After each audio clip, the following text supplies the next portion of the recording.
पिछले ब्रेक के बाद एक बार फिर से आपका स्वागत है। और भरतपुर के नदबई में सरपंचों का धरना, इसे लेकर बड़ी जानकारी है। आपको बता दें कि पंचायत समिति परिसर में यह धरना जारी है। सरपंचों के धरने में मंत्री विश्वेंद्र सिंह शामिल हुए हैं। विकास कार्य नहीं होने से ये सरपंच नाराज हैं। जिला परिषद सीईओ और विकास अधिकारी को बुलाया गया है। भारी पुलिस बल और प्रशासन के अधिकारी भी यहाँ पर मौजूद हैं। भरतपुर से इस वक्त की बड़ी खबर है। पंचायत समिति परिसर में सरपंच धरना दे रहे हैं और इन सरपंचों से मिलने के लिए पहुंचे हैं मंत्री विश्वेंद्र सिंह और यहां पर अधिकारियों को भी तलब किया गया है। विकास कार्य नहीं होने के चलते ये सरपंच यहां पर नाराज हैं। जिला परिषद के सीईओ को बुलाया गया है। भारी पुलिस बल मौके पर मौजूद है। प्रशासन के अधिकारी मौके पर मौजूद है। मंत्री विश्वेंद्र सिंह यहां पर इन सरपंचों से मिलने के लिए पहुंचे हैं। ज्यादा जानकारी के साथ सहयोगी दीपक पुरी भरतपुर से हमारे साथ फोन लाइन पर मौजूद हैं। दीपक, क्या अपडेट और जानकारी इस वक्त? ये जो सरपंच संघ का धरना है वो लगातार 5 दिन से पंचायत समिति परिसर में जारी है और इनकी जो मांग है वो ये है कि जो ग्राम पंचायतों में पंचायत समिति में जो विकास कार्य होते हैं उनको नहीं होने दिया जा रहा है। और उसमें विधायक जो है नदबई विधायक जोगेंद्र सिंह अवाना, उनका जो है आक्षेप सामने आ रहा है और उसी को लेकर के ये विरोध कर रहे हैं। उसको देखते हुए आज जो उन्होंने आह्वान किया था कि आज पंचायत समिति के गेट पर तालाबंदी की जाएगी, लेकिन जो उप प्रधान है भूपेंद्र सिंह, उनके नेतृत्व में ये धरना दिया जा रहा है। उसको देखते हुए कैबिनेट मंत्री विश्वेंद्र सिंह वहां पर पहुंचे हैं और उनसे समझाइश कर रहे हैं। मौके पर जिला परिषद सीईओ और अन्य अधिकारियों को बुलाया गया है और उनसे कहा गया है कि 7 दिन में जो भी विकास कार्य है उनकी सूची जारी किया जाए और ग्रामीण क्षेत्रों में विकास कार्य किया जाए। और साफ तौर पर मंत्री विश्वेंद्र सिंह ने ये भी कहा है कि अगर किसी भी प्रधान हो, चाहे वो विधायक हो या फिर सांसद हो, उनको अपने अपने कार्य क्षेत्र में काम करने का पूरा अधिकार है और अगर उसमें कोई हस्तक्षेप करता है तो ये गलत बात है और इसे नहीं होने दिया जाएगा, क्योंकि जब गांव में और शहर में विकास नहीं होंगे तो इससे सरकार का नुकसान होगा। और यही जो है पंचायत समिति नदबई में देखने को मिल रहा है। ज्यादातर सरपंच वहां पर जो है परेशान है और वो सीधे तौर पर विधायक पर आरोप लगाते हैं कि विधायक के दबाव में आकर जो अधिकारी हैं वो काम नहीं करते हैं और सरपंचों को जो है विकास कार्य के लिए पैसे आवंटन नहीं करते। ये जो पूरा मामला है वो चल रहा है। अब देखना ये होगा कि सरपंच संघ में जो है उनके बीच में वार्ता बन पाती है या नहीं। हालांकि मंत्री विश्वेंद्र सिंह लगातार उनसे समझाइश कर रहे हैं और उनका कहना है कि जल्द ही जो विकास कार्य है उनकी जो सूची है तैयार करवा के भिजवाई जाएगी। अधिकारियों से भी उन्होंने कहा है कि आप जो इस तरह से राजनेताओं के दबाव में आकर के काम कर रहे हैं वो नहीं होने दिया जाएगा। जनता की सुनिए और जनता के जो काम है उनको कीजिए। जी हेमंत जी, चलिए, बहुत शुक्रिया दीपक तमाम जानकारी के लिए। मंत्री विश्वेंद्र सिंह सरपंच जो धरना दे रहे हैं उनसे मिलने के लिए पहुंचे, उनकी बात को सुन रहे हैं और साथ ही आश्वासन भी दिया गया कि उनकी मांगों पर सरकार सकारात्मक कार्रवाई करेगी। चलिए आगे बढ़ेंगे। टैक्सी सेवा देने वाली कंपनियों को सीसीपीए के नोटिस पर भारतीय जनता पार्टी के नेता पीयूष गोयल ने सीसीपीए का प्रोमो ट्वीट किया है। उन्होंने कहा कि मनमाने किराए से अब छुटकारा मिलेगा, यात्रा होगी सुहानी। मोदी सरकार में नहीं चलेगी टैक्सी सर्विस प्रोवाइडर्स की मनमानी। ये ट्वीट यहां पर केंद्रीय मंत्री पीयूष गोयल की ओर से किया गया है। ट्वीट करते हुए पीयूष गोयल ने कहा कि मनमाने किराए से अब छुटकारा मिलेगा, मोदी सरकार में ये नहीं चलेगा। टैक्सी सर्विसेज प्रोवाइडर्स की मनमानी है वो नहीं चलेगी। इसे लेकर के ये प्रोमो पीयूष गोयल की ओर से ट्वीट किया गया है। तो सीसीपीए के प्रोमो को लेकर के पीयूष गोयल का ट्वीट। सरकार ने जो ओला उबर के लिए नोटिस जारी किया है बहुत सराहनीय कदम है और इससे उपभोक्ताओं को बहुत फायदा होगा। भारत सरकार ने सही उपाय लगाया, इससे जनता को फायदा होगा। तो सरकार के इस कदम से हमें बहुत सहयोग मिलेगा। हम शेष नागरिकों को काफी राहत मिलेगी।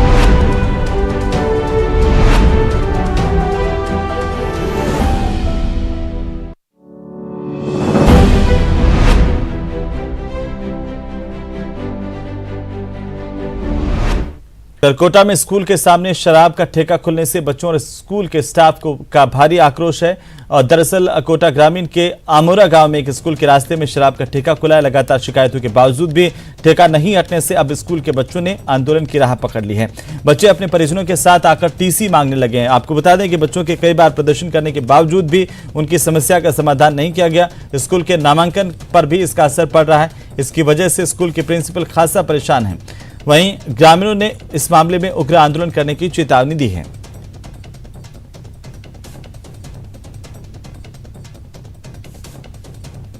हमारे विद्यालय से थोड़ी सी दूरी पर कुछ लोगों ने, जो समाज कंटक कहे जाते हैं, उन्होंने दारू का ठेका खोल लिया है और इतना सा भी उन्होंने विचार नहीं किया कि बिल्कुल स्कूल से आने और जाने के रास्ते पर इस तरह से दारू का ठेका खोलना उचित होगा कि नहीं। उनके दारू के ठेके की वजह से हम सभी टीचर्स को और विद्यालय के छात्र छात्राओं को समस्याओं का सामना करना पड़ता है। आने जाने में इतना डर लगता है कि कब कौन सी घटना हो जाए कुछ समझ नहीं आता। उधर बारा में एक हत्या के मामले को लेकर खुलासा करते हुए पुलिस ने मृतक के बेटे को गिरफ्तार किया। आपको बता दें कि मृतक के बेटे ने ही खर्च के लिए रुपए और शराब नहीं देने से नाराज होकर अपने पिता पर कुल्हाड़ी से वार कर उनकी हत्या की थी। ये मामला 29 जून को छबड़ा थाना इलाके के खेरखेड़ा में कन्ही राम की हत्या का है। मृतक के छोटे बेटे ने पूछताछ के दौरान अपना गुनाह अब कबूल कर लिया है। आरोपी हेमराज मीणा की ओर से घटना में उपयोग की गई कुल्हाड़ी को भी बरामद किया गया है। फिलहाल छबड़ा थाना पुलिस मामले में आरोपी से पूछताछ कर रही है। तो आरोपी ने वारदात कबूल कर ली है। हत्याकांड का खुलासा आखिरकार पुलिस की ओर से कर दिया गया है। बेटे ने ही अपने पिता की हत्या की।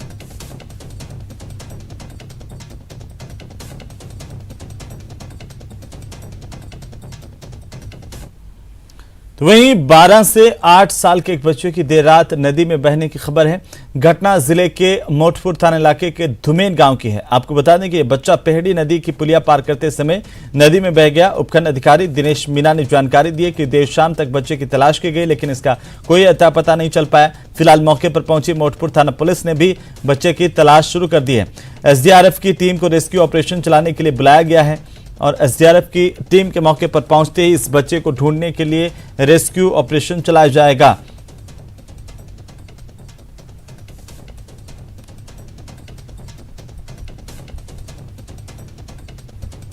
आखिरकार ये बच्चा तेज बहाव में बह गया था। इसके बाद इसका कोई पता नहीं चल पाया। इसे खोजा गया, आसपास भी ढूंढा गया, लेकिन इसका कोई पता नहीं चल पा रहा। इसके बाद प्रशासन की ओर से अब एसडीआरएफ को बुलाया गया। एसडीआरएफ यहां पर रेस्क्यू ऑपरेशन चलाएगी और इस बच्चे की तलाश करेगी।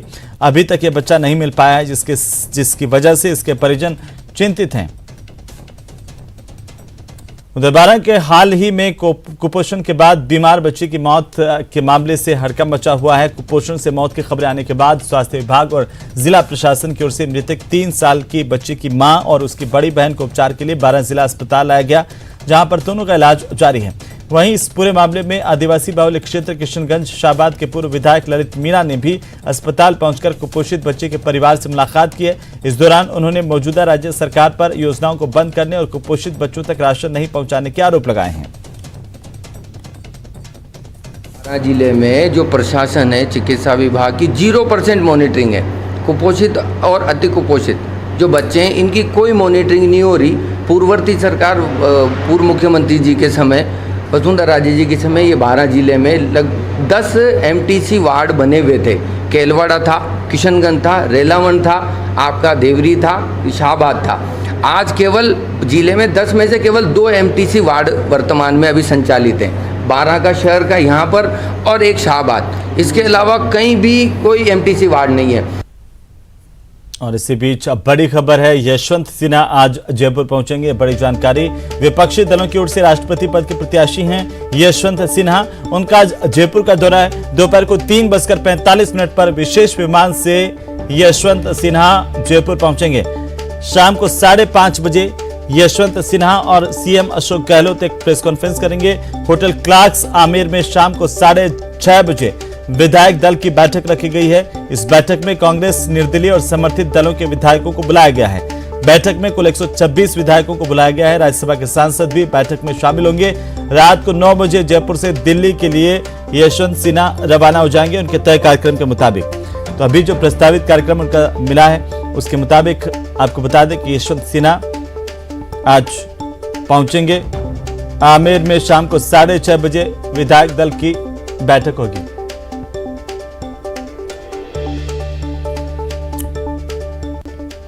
और इसी बीच सबसे बड़ी खबर मिल रही है जोधपुर से। जोधपुर में जवान नरेश ने खुद को गोली मार ली है। बड़ी जानकारी है इस वक्त की। लगातार वो कल देर शाम से ही हवाई फायर कर रहा था, उससे बातचीत की जा रही थी और जो खबर मिल रही थी कि ये बातचीत सफल हुई है, वो आत्मसमर्पण करना चाहता है। लेकिन इसी बीच ये सबसे बड़ी खबर, सबसे पहले न्यूज 18 राजस्थान पर हम आपको बता दें, इस वक्त की सबसे बड़ी खबर है, जोधपुर में जवान नरेश ने खुद को गोली मार ली है। बड़ी जानकारी है इस वक्त की, लगातार कशमकश की स्थितियां बनी हुई थी। ये जवान जो नरेश जाट खुद वहां पर सीआरपीएफ के क्वार्टर्स में अपने आप को बंद किए हुए था, बालकनी में आकर के हवाई फायर कर रहा था। लगातार सीआरपीएफ के अधिकारी भी वहां पर पहुंचे थे, इससे बातचीत की जा रही थी और इसी बीच ये बड़ी जानकारी है, सीआरपीएफ के जवान नरेश जाट ने खुद को गोली मार ली है। बड़ी खबर है इस वक्त की, सीआरपीएफ ट्रेनिंग सेंटर का ये पूरा मामला, बड़ी जानकारी न्यूज 18 राजस्थान पर सबसे पहले हम आपको बता दें, जोधपुर से इस वक्त की सबसे बड़ी खबर। ज्यादा जानकारी के साथ हमारे सहयोगी चंद्रशेखर जोधपुर से हमारे साथ फोनलाइन पर जुड़ चुके हैं। चंद्रशेखर, क्या अपडेट? देखिए, हम बात करें तो लगभग 17.5 घंटे चले इस घटनाक्रम का दुखद अंत हुआ है। उस जवान ने अपने आप को गोली मार दी।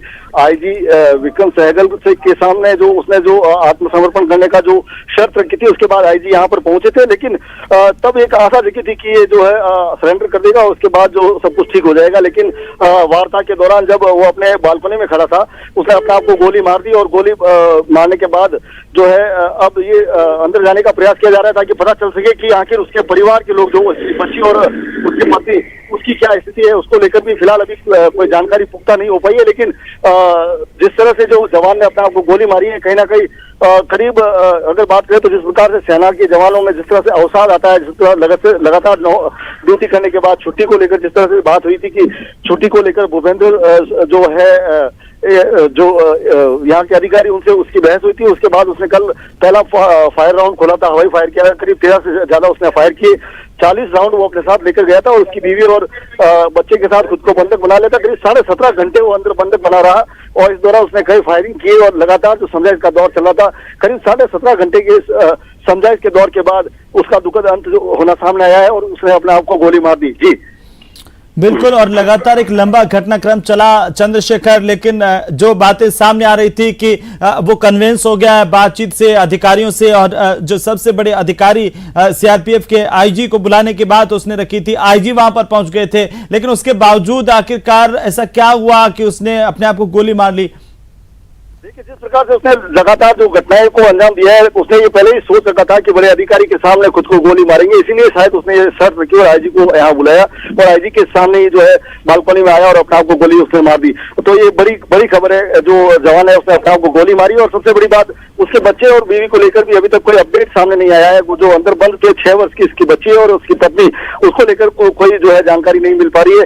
फिलहाल जो अधिकारी बात नहीं कर रहे हैं, कोई पुष्ट जानकारी दे नहीं रहे अंदर से। लेकिन ये बड़ी खबर जो सामने आई है कि जवान ने अपने आप को गोली मारी और गोली मारने के बाद ये 17.5 घंटा का जो एक घटनाक्रम जो लगातार जारी था, उस पर विराम लगाया। जी चलिए चंद्रशेखर, बहुत शुक्रिया हमारे साथ जुड़ेंगे तमाम जानकारी के लिए। सीआरपीएफ के जवान नरेश जाट ने खुद को आखिरकार गोली मार दी है, आईजी विक्रम सहगल के सामने उसने गोली मारी। और सबसे बड़ी खबर है जोधपुर से इस वक्त की। और फिलहाल वक्त एक छोटे से ब्रेक का, आप बने रहिए हमारे साथ, चल लौटे।